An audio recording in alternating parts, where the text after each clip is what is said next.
Shalom, selamat pagi saudara-saudari yang dikasihi oleh Tuhan.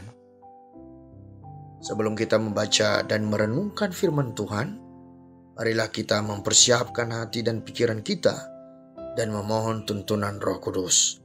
Mari kita berdoa. Bapa yang di surga, kami bersyukur kami boleh bangun dari tempat tidur kami. Itu semuanya karena kasih pemeliharaan-Mu dalam hidup kami, Bapa. Dan kami bersyukur kami boleh menghirup udara segar pada pagi hari ini. Namun sebelum kami memulai hari kami mau mendengarkan firman-Mu. Tuhan, pimpin hati dan pikiran kami untuk dapat mengerti dan mau melakukannya dalam kehidupan kami sepanjang hari ini. Di dalam nama Tuhan kami Yesus Kristus kami berdoa. Amin. Saudara-saudari yang dikasihi Tuhan, renungan firman Tuhan pada pagi hari ini terambil dari Galatia pasal 6 ayat 7-9. Saya akan membacakannya untuk kita. Jangan sesat. Allah tidak membiarkan dirinya dipermainkan. Karena apa yang ditabur orang, itu juga yang akan dituainya. Sebab barang siapa menabur dalam dagingnya, ia akan menabur kebinasaan dari dagingnya. Tetapi barang siapa menabur dalam roh, ia akan menuai hidup kekal dari roh itu. Janganlah kita jemu-jemu berbuat baik, karena apabila sudah datang waktunya, kita akan menuai jika kita tidak menjadi lemah. Saudara-saudari yang dikasihi Tuhan, renungan kita pada pagi hari ini berjudul Menuai Apa Yang Kita Tabur. Saudara-saudari yang dikasihi Tuhan, dalam hal bercocok tanam atau berkebun, apa yang kita tuai bergantung pada apa yang kita taburkan dan tanam. Bila kita menanam tanaman semangka, maka kita akan menuai buah semangka ketika tanaman tersebut berbuah.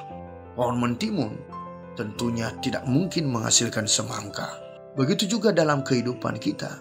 Apa yang kita tabur dalam hidup ini mempunyai akibat langsung dengan apa yang akan kita terima dalam hidup ini. Dengan kata lain, segala perbuatan kita mempunyai akibatnya sendiri. Dan suatu saat kita harus mempertanggungjawabkannya. Saudara-saudari yang dikasihi Tuhan, firman Tuhan yang kita dengarkan pada pagi hari ini, Rasul Paulus mengingatkan jemaat Galatia untuk terus hidup dan mempertahankan perbuatan-perbuatan baiknya di dalam mewujudkan imannya di tengah-tengah bangsa dimanapun mereka berada. Karena mereka adalah contoh dan terang dari sekian banyak bangsa yang mengelilingi mereka. Tentunya apa yang mereka lakukan akan berakibat dalam kehidupan mereka. Saudara-saudari yang dikasihi Tuhan, sekian banyak contoh-contoh di Alkitab yang memberikan contoh dan gambaran dalam kehidupan kita.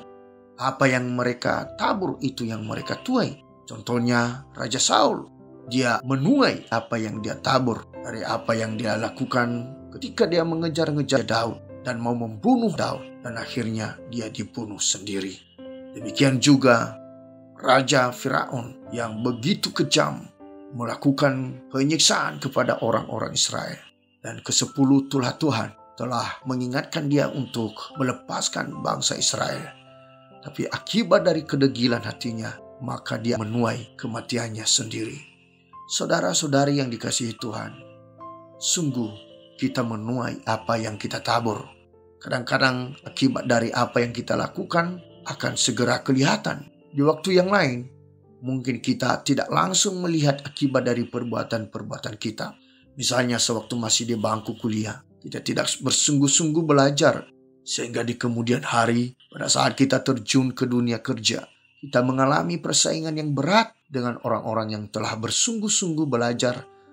Contoh lain adalah orang yang sedari muda sudah menerapkan pola hidup sehat, tentu akan mempunyai badan yang sehat dan bugar di masa tuanya. Kita tidak boleh terkecoh dengan mengira bahwa tindakan-tindakan kita tidak mengakibatkan apa-apa.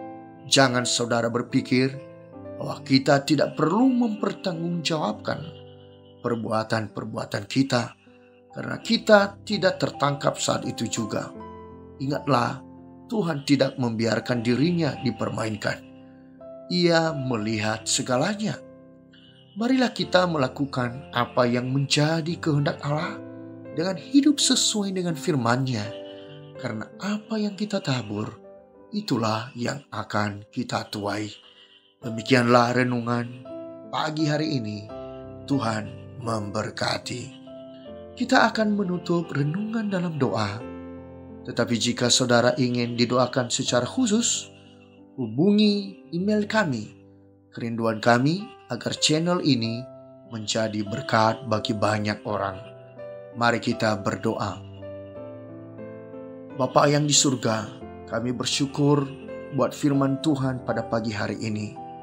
Tuhan mengingatkan kami agar kami bersungguh-sungguh melakukan firman-Mu. Agar kami hidup di dalam kebenaran dan kekudusan Tuhan. Karena apa yang kami tabur ya Tuhan, itulah yang kami tuai suatu saat. Terima kasih firman-Mu atas janji Tuhan, pertolongan Tuhan melalui firman Tuhan. Bapa di surga, kami juga berdoa buat bangsa dan negara kami.